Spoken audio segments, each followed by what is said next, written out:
They say real mothers don't always give birth. They show up when no one else does. I wasn't Derek's biological mother. I never pretended I was, but I was the one who stayed. When his real mom left without a backward glance, when his father died of liver failure in a VA hospital bed, I was the one who got him through his nightmares, his nosebleeds, his spelling tests. I stitched his Halloween costumes by hand and taught him how to fish, even though I hated the smell. I sold my father's coin collection to pay for his braces. And when he got older, when the phone calls became shorter and the visits rarer, I still smiled every time he said, "Hey, Ma," like he hadn't skipped 3 birthdays in a row. I gave up my home, my retirement, even my dignity for that boy, but none of it was enough. And I think part of me always knew deep down what I meant to him. Nothing. Not really. Just the woman who made his life easier until I became inconvenient. I remember the first time I met Derek like it was yesterday, though it was nearly 40 years ago. He was 7, skinny, angry, already carrying a storm behind his eyes. His mother had dropped him off on a porch like a package, no note, just a curt message to his father. "Your turn." The boy was scared of everything, loud noises, the dark, being touched, but especially women. I should have taken the hint. But instead, I opened my arms to him like I'd just been waiting for him to arrive. He didn't hug me. Not at first. That came months later, right after he got the flu and vomited on my shoes and sobbed so hard he gave himself a nosebleed. That night, he crawled into my lap like a baby bird, and for the first time, I felt like a mother. We weren't rich.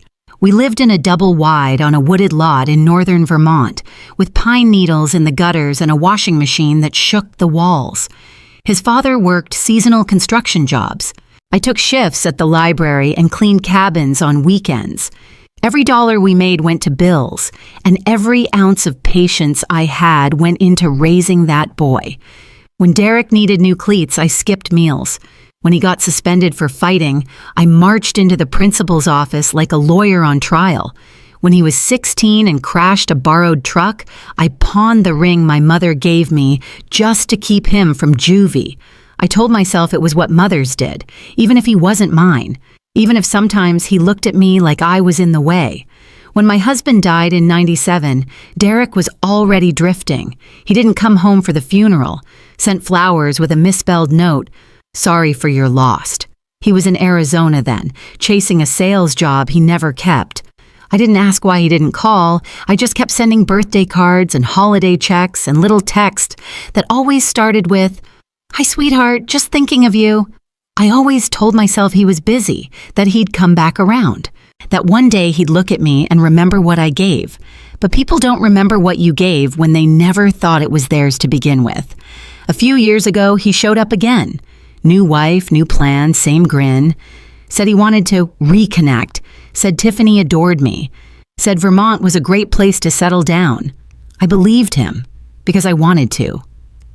He and Tiffany moved back into the area. They rented a modern cabin just a mile from mine. They brought fancy cheeses to my porch and complimented the garden I hadn't weeded in weeks. I let them back in without question. That fall, Derek came over with papers in hand. He said they wanted to buy a fixer-upper. His credit wasn't strong. Mine was. Could I co-sign? Just until they got on their feet. I didn't even read the documents. I just signed. Later, I found out it wasn't just a co-sign. I'd agreed to a second mortgage on my own home. When I confronted him, Derek just laughed and said, "You know we'd never do anything to hurt you, Ma." I stayed quiet. I always stayed quiet. I told myself it was love. I told myself this was just what family did. 6 months after that, Tiffany sat me down with a cup of herbal tea and said, in her overly rehearsed sweetness, "Have you ever thought about aging in place, Marjorie? Or maybe downsizing? You know, letting someone else take care of the paperwork?" I didn't answer. Not then. But I remembered every word. When the economy dipped, Derek lost his job. Again. Tiffany picked up a part-time gig at a yoga studio. They asked if they could move into my house just for a bit. I didn't say no. I didn't say yes either. But they arrived that weekend with boxes. Within 2 weeks, my kitchen felt like someone else's. They rearranged the pantry, brought in a juicer, turned my sewing room into a wellness space. Tiffany started calling me Marge, like she was shortening my name to something more convenient. Derek took over the finances, said he'd manage the bills, so I could focus on resting. I noticed he wasn't paying the heating. I noticed my savings account was lighter. I didn't say a word. I wasn't born a fighter. But I was raised by women who survived, women who didn't always get revenge the loud way. Sometimes the best revenge story isn't about yelling. It's about staying silent long enough for the truth to cut deeper than any scream ever could. And that's exactly what I was preparing to do. It started with little things, subtle shifts that on their own might have meant nothing. Tiffany stopped knocking before entering my bedroom. Derek began answering my phone when I left it charging. Groceries I didn't buy started filling the fridge. Almond milk, kale, pre-cut mango. My creamer disappeared. My recipes went untouched. They brought their own vitamins, their own routines, their own world. And somehow, I became the guest. One morning, I walked into the kitchen to make my tea, only to find Tiffany already there, blending something green and loud. She looked at me with a smile that didn't reach her eyes and said, "Oh, Marge, I used the last of your ginger. Hope that's okay." I didn't answer. I just reached for the tea tin that was no longer where I left it. Derek had taken to calling me old gal, like it was some kind of endearing joke. When I didn't laugh, he called me sensitive, said I was getting fragile. That word, fragile, stuck with me like a thorn. Then came the paperwork. It always does, doesn't it? He sat me down on the porch one afternoon, early spring sun, too bright for comfort, and slid a folder across the table. "We've been thinking," he began, rubbing the back of his neck like he always did when he lied. "It'd be smart to go ahead and put the house in my name. You know, for taxes, maintenance, stuff like that." I said nothing. Tiffany chimed in, her voice sticky sweet. "We just want to help, Marjorie. You've done so much. It's time someone took care of you. If you've ever been in that moment, watching people who carry your name treat your legacy like a transaction, then you know. There's a kind of quiet heartbreak that doesn't even crack your face. You just blink, you nod, you fold." I nodded. That was all. Later that night, I sat in the dark with a blanket over my knees, remembering the way Derek used to chase fireflies in this yard, how I taught him to whistle with 2 fingers, and how he cried when his frog died, and I gave it a shoebox funeral under the pine tree.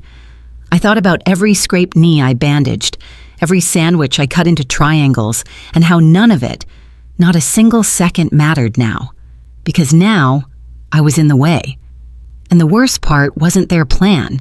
The worst part was realizing how long I'd known this day would come. You don't raise someone with your whole heart just to be forgotten. You raise them because some foolish part of you believes they'll remember, but they didn't. And if you're still with me, if you've ever felt that sting of being replaced by convenience, dismissed like your only role was the giving, then let me ask you something. Have you ever watched someone rewrite the meaning of your love like it was never worth the ink? Because I have. And if you have too, drop me a comment below.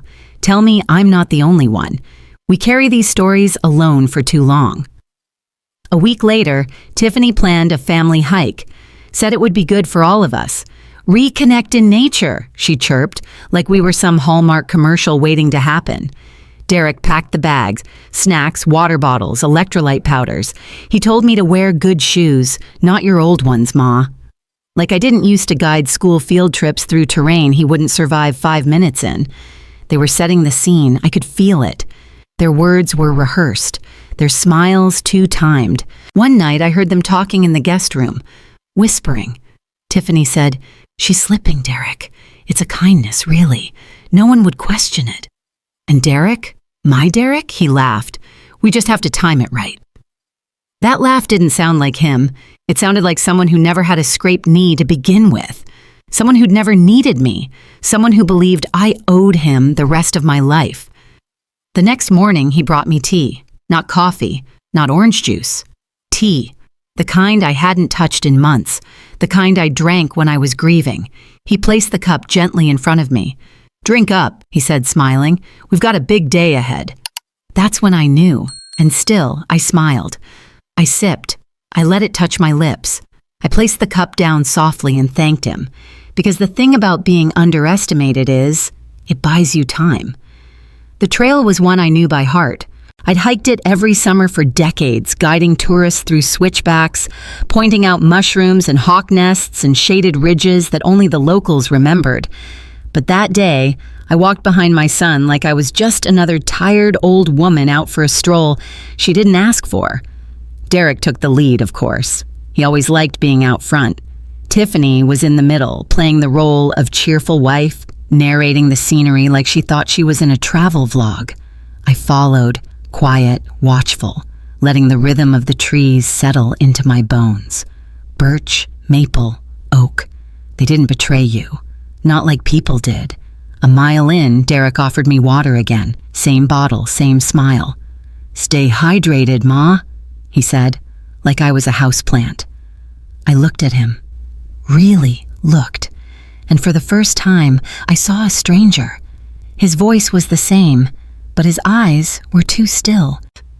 The kindness he once had as a boy, the one that showed up in the way he'd hold my hand when we crossed bridges, or in the way he cried when our dog died, was gone. Whatever piece of him had once believed I was Mom was gone too. I didn't drink the water. I tucked it in my bag, just in case. We stopped for lunch near an overlook. Derek opened up protein bars. Tiffany pulled out a blanket. I sat on a log and watched the valley below, remembering how this place used to feel sacred. I used to bring school kids here to teach them about glacial rock and echo patterns. Today, all I could think about was how far the drop was. Derek turned his back for a moment, walking toward the edge. Tiffany leaned in and whispered, "You must be exhausted, Marsh. It's okay if you need to rest a while." There was something cold behind the softness, a finality. It was then I realized there would be no trip back. I excused myself to use the bathroom, just a few trees off the path. That's when I slipped my hand into Tiffany's backpack, half open beside the blanket. I didn't know what I was looking for. Maybe a phone, maybe a knife, maybe a reason. What I found was a manila envelope, half crushed under a sweater. Inside, a printout from a fertility clinic. Tiffany's name, notes about IVF consultation, a form requesting genetic screening of the male partner. But the name under potential father wasn't Derek's. I stared at the paper like it was written in fire. There was no Derek Quinn listed anywhere. And in the top right corner, in faint pencil, someone had written, "No known family history on maternal side." My breath caught in my throat. That wasn't right. I'd shared my own health history for years. Osteoporosis, arthritis, my father's diabetes. We talked about it. I told her, hadn't I? But maybe she didn't ask because she knew. Because Derek wasn't my son. Not by blood, not by birth. And now, not even by love. Something inside me cracked. Not loud like glass, but quiet like fabric tearing. Like the seam of a dress you wore too long finally giving way. I put the papers back where I found them. I stood there for a long minute staring at the woods around me. This wasn't just a betrayal. It was an erasure. I'd spent my entire adult life mothering a child who never once saw me as his mother. And now, they wanted me gone. Quietly, conveniently, in a place where the rocks would do the work and the trees would keep the secret. I could have screamed. I could have thrown the envelope in their smug little picnic. But I didn't. Instead, I walked calmly back to the clearing.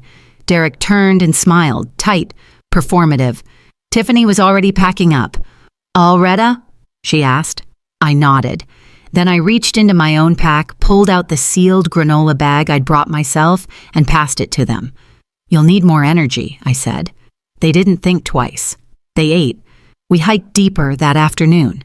The sun was beginning to fall, slanting gold through the trees. Derek started complaining about dizziness. Tiffany asked if the elevation was higher than she remembered. I told them it was the air. "It gets thin out here, especially near the ridge." They nodded like they believed me. like I hadn't taught wilderness survival for 2 decades. By the time we reached the shelter spot, a half-covered lean-to near a dried creek bed, both of them were sluggish. I offered to start the fire. I pulled dry twigs from under moss, stacked them in the old ranger style. I boiled a bit of water and handed them each a cup. "Sleep early," I told them. "It gets cold here." They were already drifting by then. At midnight, I left. I walked in silence, my flashlight off, feet remembering the way even when my heart couldn't. I followed the ridgeline north until I reached the ranger station. I knew it would be locked, so I left a note. Not for the staff, for myself. A kind of ritual, a line I never thought I'd cross. It read, "They are not lost. They are where they put me." The ranger station wasn't open that night, but I knew where the spare key was. Same place it had been when I worked there 30 years ago. Third rock under the old maple stump, still marked with a faint red slash. It was like shaking hands with an old friend who never moved on. I didn't call anyone. I didn't explain myself. I just sat there, wrapped in the old blanket from the emergency bin, watching the stars fade into morning.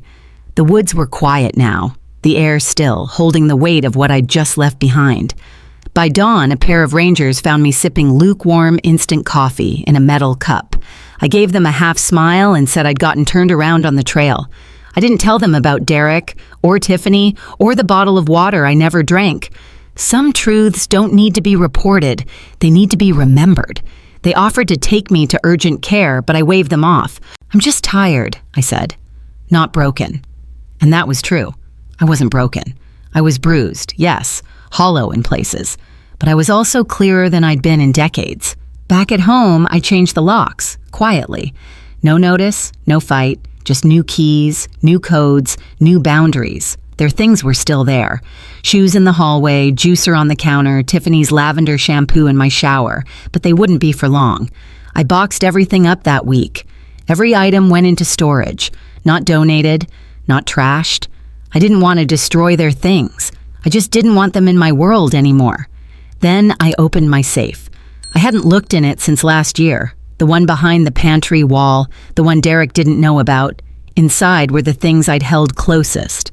My wedding ring, my parents' deed to the family home we sold to cover Derek's debts, the last birthday card my mother wrote me before she died, and tucked between those papers, a sealed envelope I'd nearly forgotten about.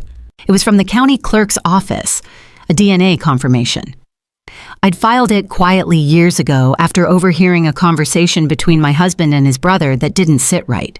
I never opened it, until now. My hands shook as I peeled it open, but I wasn't scared anymore. Just ready. No genetic relationship detected. 0% match. I sat in the living room for a long time, the letter on my lap, sunlight crawling across the floorboards. I wasn't crying, not really. A tear or two, maybe. But what I felt wasn't grief, it was release. Derek was never mine, not by blood, and now not by love either. And that made the next part easier. I poured myself some coffee, black and bitter, just the way I used to drink it before they came into my house, and replaced it with chai and oat milk. I stood at the window and watched the wind ripple through the grass, and I thought, I don't need to be a mother to someone who never saw me as one. All those years, bandaging knees, writing checks, staying up late with worry, I did those things because I loved him, because I believed he was mine in the only way that mattered. But the truth is, love isn't enough when it's one-sided. And motherhood is sacred. You don't rent it out. You don't fake your way through it for money or security or an inheritance. And if you do, then maybe the person you betrayed is allowed to walk away. That was the moment I stopped hoping for closure from him. No more waiting for an apology. No more longing for a thank you. I was done begging for a seat at a table I built with my own hands. Instead, I made a new table, just for me. I spent the rest of the week making calls. I transferred the deed to my house into a living trust under my name only. I canceled all joint financial accounts. I revoked power of attorney Derek didn't even know he had. I contacted a lawyer, one who specialized in elder financial abuse. I didn't plan to sue, but I wanted records, just in case. I also called someone I hadn't spoken to in years, Eleanor, an old friend from my park ranger days. She'd moved to Maine, started a small wilderness school for women over 50. "I've got a cabin with a leaky roof and a broken stove," she said, laughing. "Come fix it with me." I didn't say yes right away, but something in me knew I would. That night, I lit a candle, just one. I sat in the middle of my living room, empty of their voices, their shoes, their judgment. I thought about all the versions of myself I had let die for the sake of being needed. The version who loved painting. The one who wrote poetry in the margins of grocery lists. The one who used to swim naked in the quarry at midnight, just to feel free. And for the first time in years, I whispered something out loud. "You can come back now." Not to Derek, not to Tiffany, to myself. The movers came on a Monday morning. 3 polite young men in blue shirts, not a single one asking questions as they carried out boxes labeled guest room, kitchen, not mine, and miscellaneous junk. I stood on the porch and sipped my coffee while they worked, tipping them generously before they drove off with every trace of Derek and Tiffany packed tightly in the back of a rental truck, headed to nowhere I cared about. They had never come back for their things, not once, not a call, not a knock. Not even a text that said, "Where are you?" And that silence, that absence, it stopped hurting. Eventually, it just felt like space. Space I could breathe in, space I could rebuild in. I started with small things. I threw out their vegan mayo. I poured the almond milk down the drain. I replaced the blinds Tiffany had insisted were aesthetic with soft linen curtains that caught the breeze like sails. I bought myself flowers every Thursday. Not because anyone would see them, but because I wanted them on the table when I ate dinner alone. Then I went to the garage. My old hiking gear was still there, dusty but intact. Compass, boots, weather radio.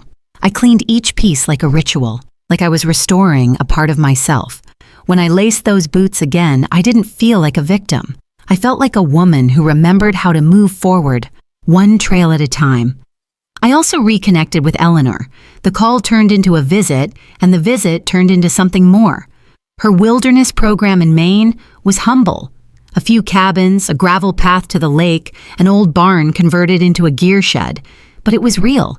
And the women there, they were exactly like me.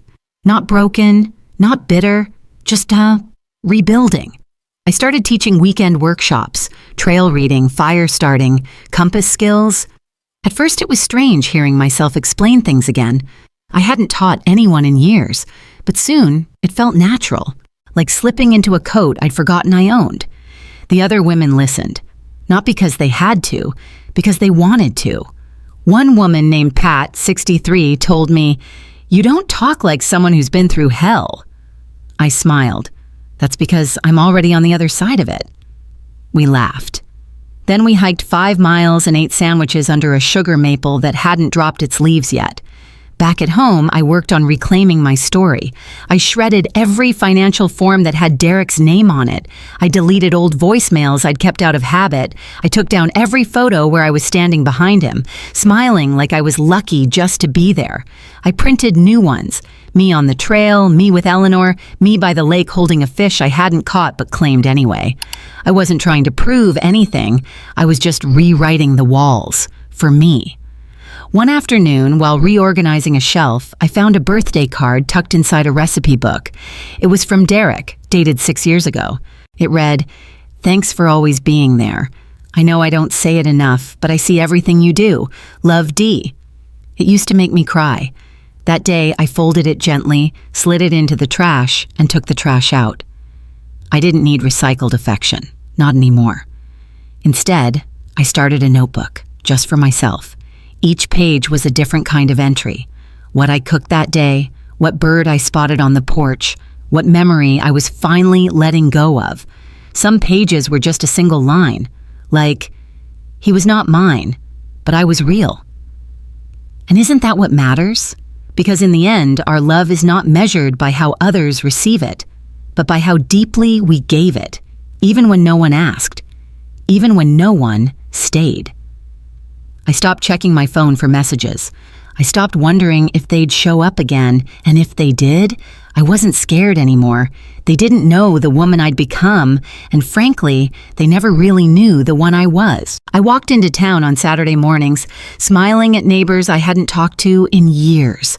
I volunteered at the library again, shelving books like I used to, back before I started giving all my hours to someone else's future. And I let myself rest. Not because I was old or tired or fragile, as Derek once said, but because I deserved it. Because I'd survived something no one else saw, and I'd done it in silence. That's the kind of strength no one can take from you. 3 months had passed since the night I left Derek and Tiffany in those woods, and Vermont was waking up to spring as the world prepared my new beginning. I sat on the back porch of the cabin Eleanor found for me, sipping a mug of coffee that tasted like freedom, when the letter arrived. It was handwritten on cream-colored stationery, sealed with a deep green wax stamp, and addressed to me in Eleanor's bold cursive. No return address, her name, Eleanor Armstrong. Eleanor's letter laid out a proposal. She wanted me to co-author a guidebook on wilderness survival for women over 50, to be published by Evergreen Trail Press, a respected outdoors publisher based in Portland, Maine. She wrote about how she'd started the wilderness school for women who felt forgotten or undervalued, and how my own story, quietly rescuing myself from a life that never appreciated me, was the perfect introduction. She invited me to a meeting at her school the following week to meet with Claire Thompson, the editor leading the project, and a small group of students eager to learn. I read the letter twice before setting it down on the table beside my journal. My hand still shook a little, but not with fear. It was anticipation, because this time someone had recognized my worth without me having to ask.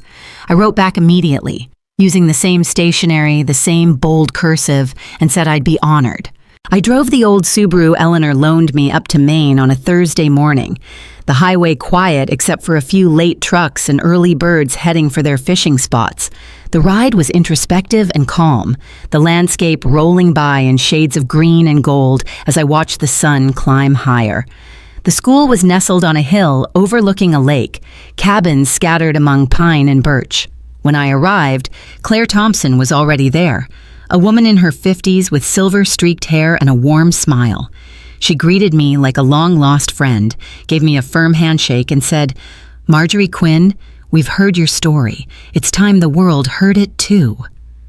I felt that warm recognition spread in my chest because nobody in my family ever spoke to me like that. It was respect, not pity. Later that afternoon, Eleanor introduced me to a group of about 15 women, ranging from their late 50s to mid-70s. Engineers, nurses, teachers, artists, each one at some crossroads in life. We gathered around a fire pit with steaming mugs of herbal tea, and Claire handed out copies of the rough draft of the guidebook's first chapter, which included an excerpt of my own narrative arc. I saw myself on those pages, a woman who gave until nothing was left, a woman who had to walk away to find herself. I blinked back tears, and this time I didn't hide them. That honesty was exactly what I needed. Eleanor said, "Marjorie, would you mind kicking us off with a few words? Tell them why this matters." I cleared my throat, stood up, and felt gravity in my bones, but also a surprising lightness in my heart. I told them about the boots I'd laced up again, the gardens I'd planted for myself, the journals I'd filled with pages that said things like, "I am enough without permission." I told them about the day I realized love isn't enough when it's one-sided, and how finding that truth didn't break me. It freed me in ways I never imagined. At the end, the clearing was silent for a moment, and then applause rose, not fueled by pity, but by genuine connection. After the meeting, a younger woman approached me, maybe 60, but with bright, curious eyes, and she said, "Thank you for giving me permission to walk my own path." She hugged me, and I realized that what had felt like a personal triumph had become a gift to others. It wasn't about stealing the spotlight. It was about lighting candles in every corner where someone felt unseen. That evening, Claire and I sat on the screened porch of my cabin, listening to frogs and wind chimes. She asked, "Do you ever regret it? Leaving Derek and Tiffany behind? Starting over this late?"